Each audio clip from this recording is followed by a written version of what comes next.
किस तरह से भारत के लोकतंत्र को हाईजैक किया जा रहा है भारत की ही रूलिंग पार्टी द्वारा। ये उदाहरण हर प्लेटफॉर्म पे आपको दिखते हैं और विडंबना इस बात की है कि बीबीसी ने कुछ छाप दिया या कोई फिल्म बना दी तो साहब विदेशी लोग हस्तक्षेप कर रहे हैं। विदेश में जाकर अपनी ही देश की निंदा करने वाले प्रधानमंत्री को तब शर्म नहीं आती जब वो बाहर जाकर अजीब अजीब बातें करते कि शर्म आती थी इस देश में पैदा होते। और उसके बाद देश में सोशल मीडिया पर देश के चुनावों को, देश के लोकतंत्र को प्रभावित करने के लिए आप इजराइल की एजेंसीज को बुला लेते हैं, तब आपको शर्म नहीं आती। तब देश के लोकतंत्र को कोई खतरा नहीं है, तब विदेश से कोई हस्तक्षेप नहीं हो रहा क्योंकि आप कर रहे हैं। पेगासस के वक्त आपको तब नहीं याद आता कि आप विदेश की सहायता लेकर अपने ही देश के महत्वपूर्ण व्यक्तियों के फोन्स को हैक करा रहे हो। ये एक खतरनाक दौर से हम गुजर रहे हैं जिसमें देश वाकई खतरे में आ गया है, देश का लोकतंत्र खतरे में आ गया है।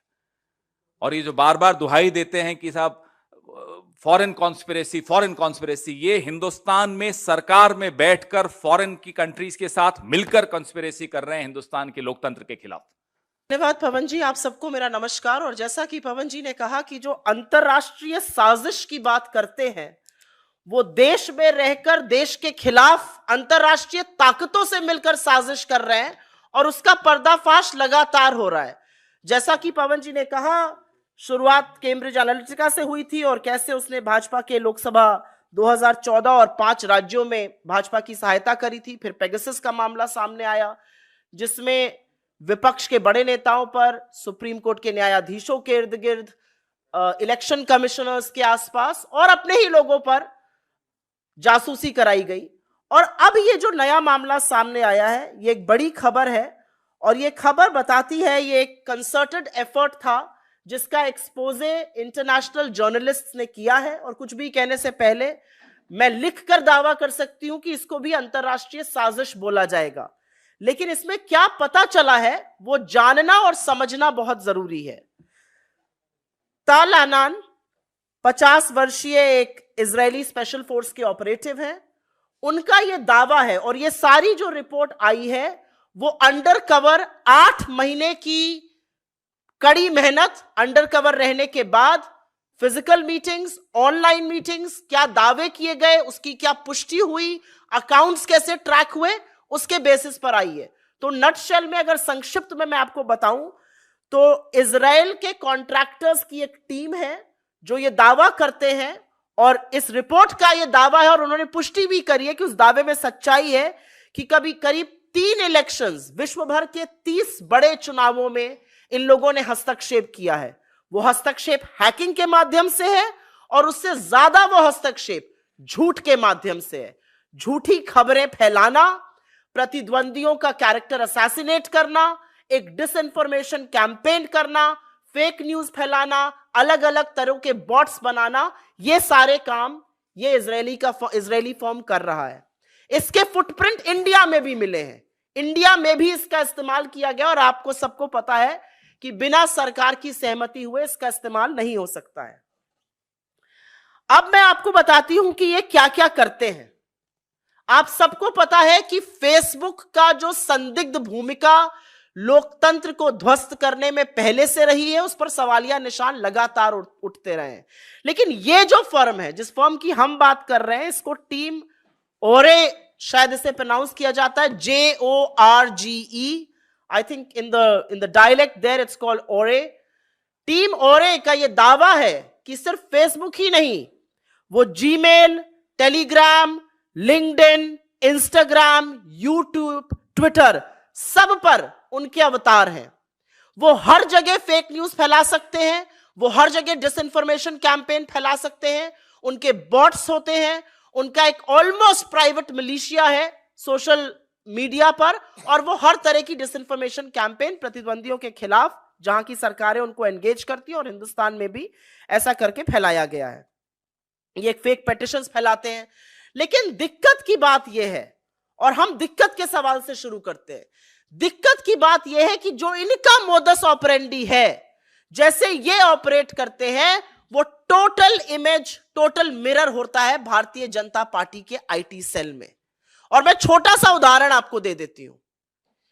एक फेक न्यूज, एक डिसइंफॉर्मेशन कैंपेन किसी छोटे से अकाउंट से, जिसके 10 या 20 फॉलोअर होते हैं, ऐसे अकाउंट से लगा दी जाती है।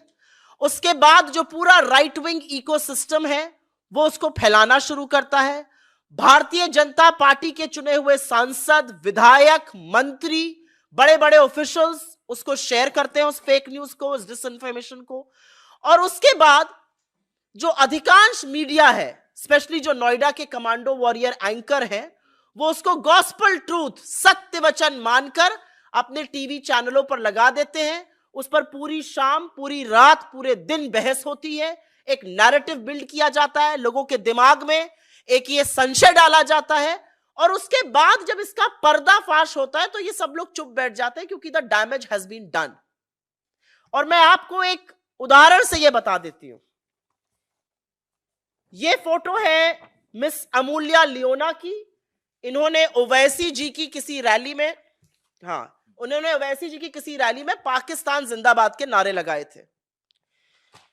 हमारी केरला स्टूडेंट यूनियन एसोसिएशन की जो मीवा जॉली जी हैं, वो राहुल गांधी जी से केरला में मिली, उनके साथ चली। एक छोटे से ट्विटर अकाउंट ने ये फेक कैंपेन शुरू किया कि पाकिस्तान जिंदाबाद के नारे लगाने वाली लड़की राहुल जी के साथ आई है। इसको तुरंत राइट विंग ने पिकअप किया, भाजपा के हैंडल्स ने पिकअप किया, उनके फेक न्यूज सरगना की टीम ने पिकअप किया, तमामों मंत्री, तमामों एमपीज ने इसको पिकअप करके ये फेक न्यूज कैंपेन चलाई। फैक्ट चेक जब हुआ तो सच सामने आया। लेकिन उस दौरान ये व्हाट्सएप पे, ये टेलीग्राम पर, ये मेल पर, ये हर सोशल मीडिया प्लेटफॉर्म पर झूठ फैलाया जा चुका था। ये तो झूठ हो गया कि आप किसी का कैरेक्टर असैसिनेट कर रहे हैं, आप राहुल जी पर बेकार का आक्षेप लगा रहे थे। अब ये और भी सिनिस्टर प्लॉट है, ये और भी डेंजरस है। ये कैसे होता है? और इसी में इजराइल के इस फर्म का रोल भी सामने आता है कि कैसे ये डिसइंफॉर्मेशन एक बड़े सुनियोजित तरीके से फैलाई जाती है। आप सबको याद होगा उदयपुर का कन्हैया हत्याकांड, उसने सबकी रूह हिला दी थी। जो हुआ वो सर्वथा गलत था। राजस्थान की सरकार ने एक डिसाइसिव एक्शन लिया और तुरंत बहुत बड़ा एक और भी बड़ी घटना होने से बचाया। लेकिन आपको अगर याद हो तो राहुल गांधी जी का वायनाड में दिया वो स्टेटमेंट, किन्हीं लेफ्ट एक्टिविस्ट ने उनका दफ्तर आके तोड़ फोड़ किया था। उन्होंने कहा बच्चे हैं, बच्चों को माफ कर देना चाहिए। वहां से वो स्टेटमेंट काटा गया, उसको उदयपुर से एसोसिएट किया गया और उस मामले को तूल पकड़ाया गया। और इस मामले को फैलाने वाले भारतीय जनता पार्टी के चुने हुए सांसद और उनके मंत्रीगण थे। जब पर्दाफाश हुआ तो ट्वीट्स डिलीट हुए। लेकिन असलियत यह है कि इस तरह का नैरेटिव एक आतंकी घटना को लेकर समुदायों में विषाक्त फैलाने पर हो रहा था। और इसीलिए कुछ सवाल हैं जो हम लोग जरूर पूछना चाहते हैं, क्योंकि ये पैटर्न एक है। 2016 में एक खबर आई थी, आपको याद हो, सैन बर्नार्डिनो शूटिंग के बाद कि कैसे एप्पल ब्रेक नहीं कर रहा था सॉफ्टवेयर। तो इंडियन गवर्नमेंट ने भी उस समय इजराइल की एक कंपनी थी सेलेब्राइट, उससे एक सॉफ्टवेयर खरीदा था। तो बहुत सारे सवाल हैं, लेकिन संक्षिप्त में हम सिर्फ कुछ ही सवाल आपके सामने पूछना चाहते हैं। सबसे पहला सवाल यह है कि इतनी बड़ी खबर आई है कि एक इजरायली फर्म 30 जगह चुनावों के साथ हेरा फेरी करता है, हैकिंग करता है, डिसइंफॉर्मेशन कैंपेन करता है, जिसमें भारत भी शामिल है। मोदी सरकार की ओर से चुप्पी क्यों है? आप फेक न्यूज के बारे में क्या करना चाहते हैं?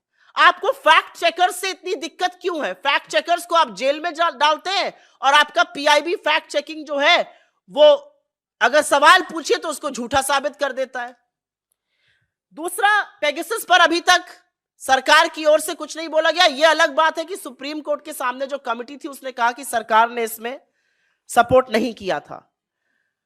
लेकिन इन सब का जो लब्बो लबाब है वो ये है कि फेक न्यूज जिस तरह की देश में फैलाई जा रही है, जिस तरह से एक पर्टिकुलर वर्ग के खिलाफ, हमारे नेताओं के खिलाफ, हमारी पार्टी के खिलाफ फैलाई जा रही है, उसमें कितना हाथ बीजेपी की आईटी सेल का है और कितना योगदान आपके ऐसे तथाकथित पार्टनर्स का है जिनको आप लेकर इस देश में आए हैं, चाहे वो इजराइल से हो या कहीं और से हो। अभी क्योंकि रिपोर्ट्स इजराइल से आ रही हैं, इस फर्म की टीम ओरे की, तो हम जरूर ये सवाल पूछेंगे कि इसके बारे में आप क्या करने की कोशिश कर रहे हैं, कि क्या कोई कमिटी, क्या कोई सुप्रीम कोर्ट मॉनिटर्ड प्रोब, क्या आपका आईटी डिपार्टमेंट इस पर कुछ भी विचार कर रहा है? क्योंकि अगर नहीं कर रहा है तो असलियत यह है कि लोकतंत्र को खतरे में डालने वाले, इस देश के साथ लोकतंत्र में खिलवाड़ करने वाले, लोगों के इलेक्टोरल चॉइसेस पर